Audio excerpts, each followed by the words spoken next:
Alright, so this long-range ballistics gel testing is something I've been into here recently. As you guys have seen, I've been doing a lot of videos around it. And I think it does a big service to not only myself as somebody who is interested in long-range hunting, but also the long-range shooting community as well, as it gives us more information on what bullets actually work and how they actually perform on ballistics gel simulated tissue at long range. And I've made several statements throughout the course of doing these long-range ballistics gel tests that, in my opinion, from what I have seen and what I have gathered from other people, that it seems that a match bullet may be your best option for long-range hunting. And there are several people who have many feelings mixed up around that, but throughout this, one of the things that has happened is some of you all have said, hold on just a second, try these. So I've had a couple of you guys send me bullets. So we're going to test the first of some of those bullets that I have had sent to me for long-range ballistic gel testing. And this one, I have to say, is a bullet that is something that, first off, I never thought I would ever see these bullets in this configuration. I've shot plenty of 115 Dtacs, which is what this bullet is. This is a standard 115 Dtac, but there is something very special about these 115 Dtacs. So, if you guys are familiar with David Tubb, the creator of the Dtac bullets, as well as several other long-range shooting components, and also a very well-accomplished long-range competition shooter, he has several different things, different lines of different products that are built around improving ballistics, improving performance in all areas of long-range precision shooting. And one of those things that he has come up with is something called his nose ring. And this nose ring that he has created was really created initially from what I've gathered from the few interviews that I have found on this particular product. The nose ring was initially created to uniform the drag factor of a bullet, allowing you to get more consistent ballistic coefficients at distance. And from his testing, from what I have seen in my very limited testing so far, they seem to be holding very good, very consistent at distance. But the other unintended consequence of him creating this nose ring to uniform his ballistic coefficients is if you do the nose ring in the right shape and deep enough, you can also turn your regular match bullets into an expanding hunting bullet. So therefore you're getting the advantage of a match bullet at distance, being able to have the better chance of putting that bullet exactly where you want it to go at distance. And then also, supposedly, the claims that have been made is that you will get expansion from your bullet as well at distance. So that's what we're going to test in this video. I'm super excited about this. One of you guys, a viewer of the channel, sent these in. He has seen the same things that I have seen in the past. Now, so what we're going to do first is, just so you guys get a clear view of what these bullets are, there's an old interview from Long Range Shooters of Utah that he interviewed David Tubbs at a SHOT Show. And one of the things they talked about was this nose ring. And so I'm going to let David Tubbs himself describe to you the significance of this nose ring. So let's check that out, and then we'll come back and talk about it. In layman's terms, is it takes your little box of bullets that were brothers and sisters, and it makes them almost identical twins. And so the easiest way to say that is if this bullet had a 30-point G1 spread at 1,000 yards without the nose ring in a 10-shot group, and I put the nose ring on it, and I can put it in various spots, which we'll talk about, I'm going to reduce that 35-point G1 spread to something that's 10-ish or less. So if the group was 6 inches tall at 1,000 yards, and you put a nose ring on it, it now was reduced by a factor of, say, 2, maybe 3, so it's now half the height that it used to be. This is kind of exciting to me. I can cut the annular ring in various spots. I've shot all these over an ailer with extensive testing, but there's a little disappointed. It's closed nose 115, so the transition ridge about the top of my fingernail. And so I've cut this annular ring back in the hollow point or the dead air space of the bullet. And the cylinder section is about 12.5, 13 thousandths deep, and at 45s off the backside. But this bullet not only now has the boundary layer drag function, but this is also now a hunting bullet, because when you shoot something, the tip will fail and go into the lead core. And explode. And explode. Now, if I was only going to shoot targets with this, then I would cut the ring a little further forward. And so I would adjust my tool. I'd have a little different diameter cylinder section cutter, and I would cut it just like this. And of course, you just spin it a few shots, and if you'll carry that up, and there's a little burr on it, you need to wipe that off. Wipe that off, Bryce. Anyway, I'm not spinning it under power. But what you've got is you've got two rings there. Obviously, we're only going to use the bullet with one ring, but it gives the same boundary layer drag function results. Now, hopefully you guys understand more about what we are dealing with here. So this is a very interesting thing. I was really excited when one of you guys contacted me and said, hey, I've got this nose ring. I can ring some of these Dtacs and send them out to you if you'd like to test them. That was an unequivocal absolutely. Like I said, this is something that I've known about, been very, very aware of. That interview that you guys just saw was the only interview that I've currently been able to find online pertaining to these bullets.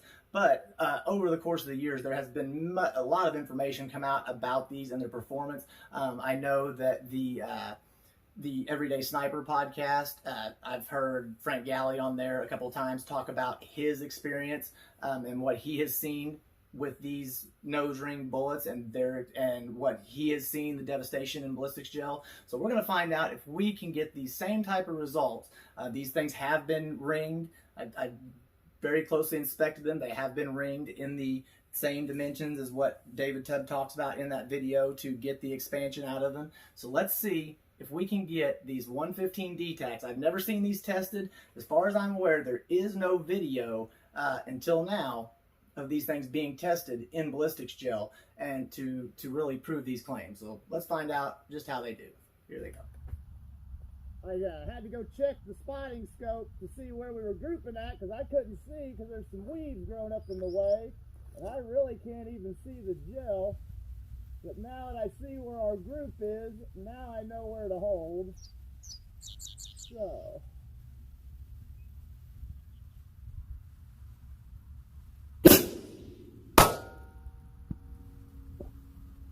Okay, that was our gel. I heard that. And I saw it shoot out the side and hit the dirt.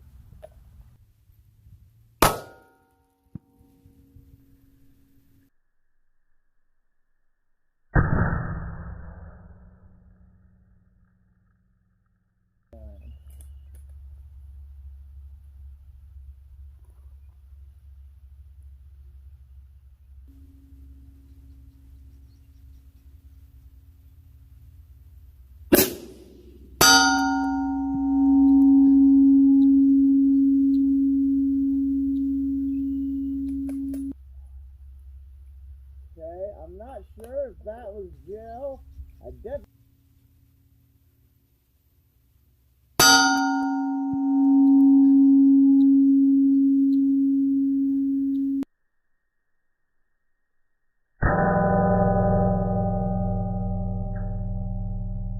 All right, so if nothing else can be said for this, this is a very intriguing result. So first off, we weren't able to capture a bullet. I really should have waited until I had a spotter to come out here and do this. I've got more of these. We are going to test more of these, and my goal is to ultimately capture one of these so that we can have a definite confirmation on what I think might be happening here. But from the evidence that we see here, I would say that it is evident that obviously these bullets are tumbling when they hit the block, as you can see from just the simple path of the bullet. So we had three impacts on the block here. Obviously this one isn't going to tell us much because it immediately shot out the side of the block. So our second impact was this one, and when we have this back there at the bench, we will talk about why I believe that we're seeing not only tumbling but expansions. So obviously you see the bullet coming in here, start to tumble, makes a full rotation, widest point there,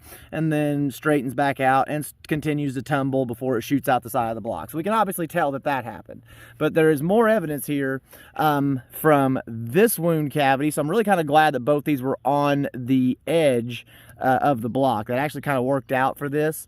because we have another one over here that we can compare it to on the edge of a block that is very different. So we're going to get this back to the bench. We're going to check all these out, but I really think there might be something to this, and I'm really excited for the next test so we can capture one of these and confirm what I think is going on. All right, so very interesting results, as you guys see. So there's a lot to talk about here, and I'm really excited to get into it. So first off, let's talk about this. This test was done, as you guys saw, 801 yards. So there was a significance to that. Why did I test these at 801 yards? So if you remember, the very first long-range ballistics gel test that we did was with my 6mm Creedmoor shooting the 108 ELD match. So that 108 ELD match was launching at just over 3,100 feet per second, I do believe, if I remember right, without going back and looking right away. But launching at a significantly higher velocity. These are launching at 3,005 feet per second.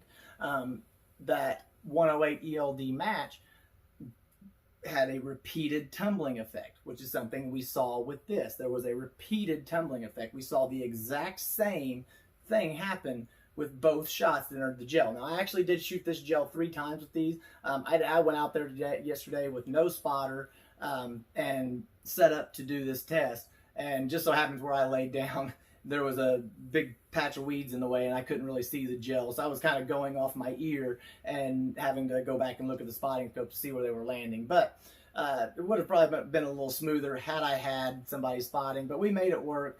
We managed to hit the gel with 3 shots. One of them we didn't even look at because it literally went in about an inch from the edge of the gel and veered after about 6 or 7 inches of the gel, veered straight out the side. So that's not giving us a lot of information. But we got a ton of information from these other 2, which performed extremely similarly. So first off, 801 yards. These things launched 3,005 feet per second. At 801 yards at the target, we have an energy of 908 foot-pounds of energy on target and a velocity of 1,886 feet per second. So when this bullet got there, it had just over 900 foot-pounds and was still traveling almost 1,900 feet per second. Plenty of velocity, plenty of energy to get that expansion effect if we're going to see it. So what did we see here?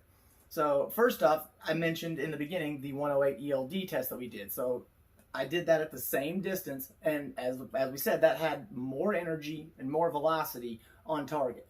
But one thing you will notice is that it had a smaller wound cavity. So we did not get a capture, as you guys saw. That was very disappointing.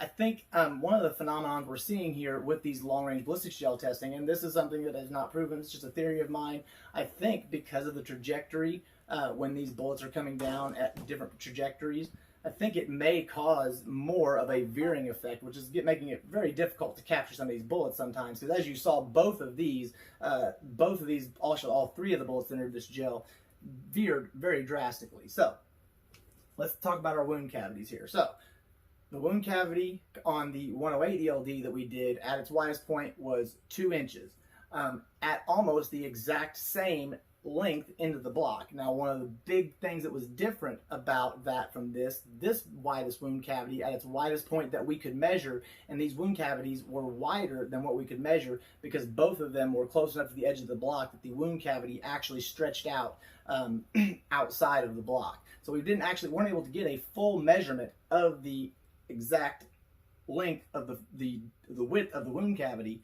But we did see that right off the bat, we have a 2¼ inch wound cavity, which tells us that that's a bigger wound cavity with less energy on target and less velocity than our 108 ELD. So there's got to be something going on here. So what else do we see here that tells us what we're looking for? So first off, let's talk about how the bullet traveled through the block. So bullets entered the block, both of them at about the exact same point, at just beyond 3 inches, started to expand or tumble. We are not exactly sure because we didn't capture it. We cannot 100% with certainty say that we had expansion, but we have a lot of evidence here and we're going to go over it. So at about 3½ inches, you see the wound cavity start to open up, both of these wound cavities at the exact same point, and continually opens up very drastically from there. But one of the things that you will notice different from all the other match bullets that we've tested as far as these wound cavities go is these wound cavities weren't just flat wound cavities. So every other one that we've tested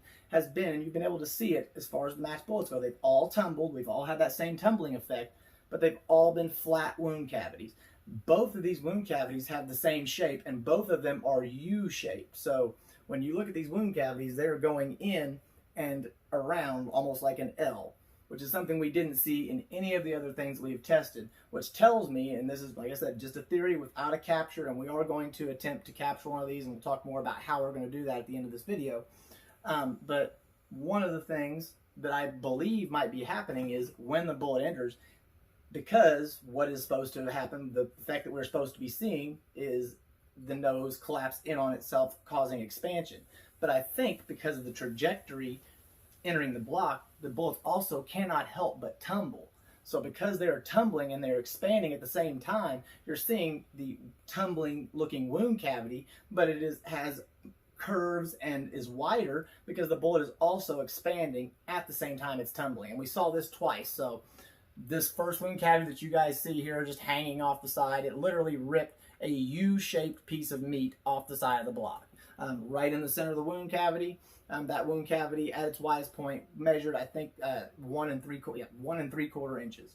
At our second wound cavity here at the top of the block, the other wound cavity, the second shot, also we weren't able to get a full measurement of the width of the wound cavity. It did the same thing. Shortly past 3 inches, it started to opened up drastically at about the same spot, at about the 6-inch mark. And within a very short amount of time, not only did this block split out the top and have that same tumbling looking wound cavity, but it also has that same U shape that goes very deep inside the block. So we're seeing the exact same thing 2 times in a row.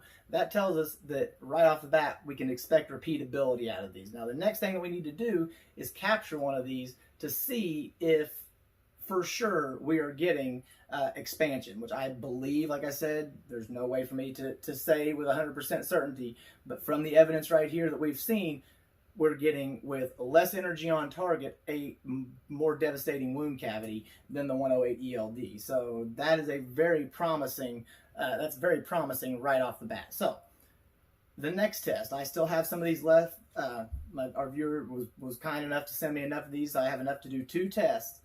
Possibly 3, depending on how things go. But so I have enough of these left. Now I'm going to leave this up to you guys, how you want to see the next set of these tested. Would you like to see these tested? My plan is to do them at either a shorter range or slower velocity, being the slower velocity being the 6mm arc. So possibly a 6mm arc at maybe our 420 yards to mimic the 420 yard 109 burger test that we did. And I think that being that close and the lower trajectory is going to give us a better chance of capturing these bullets as maybe they travel into the second block. Secondly, my other thought of the test was a 6mm Creedmoor at 600 yards. So going to put us a lot closer, a lot flatter trajectory, give us a better chance of capturing one of these bullets to make sure that we're to visually see the expansion. And going to give us more energy at the target to see more shock and wound and a larger wound cavity. So I'm going to leave that up to you guys, and I'm going to take a poll. I'd really appreciate if you guys would comment down below what you guys would prefer to see, and whatever gets the most votes, whatever you guys choose is what we're going to do. Either 600 yards, 600 yard ballistics gel test with 6mm Creedmoor with the 115 Dtac with the Tubb Nose Ring, or a 420 yard ballistics gel test so that we can compare it to our 420 yard ballistics gel test with the 109 burger in the 6mm arc. So I'd be really excited to hear what you guys decide with that. Like I said, we're leaving this totally up to you. These bullets came from you guys, so we're going to leave this decision up to my viewers. One of the other things I want to say is I know that there was a lot of, you can definitely see a lot of bubbles in this ballistics gel block. That is one thing I was not planning for.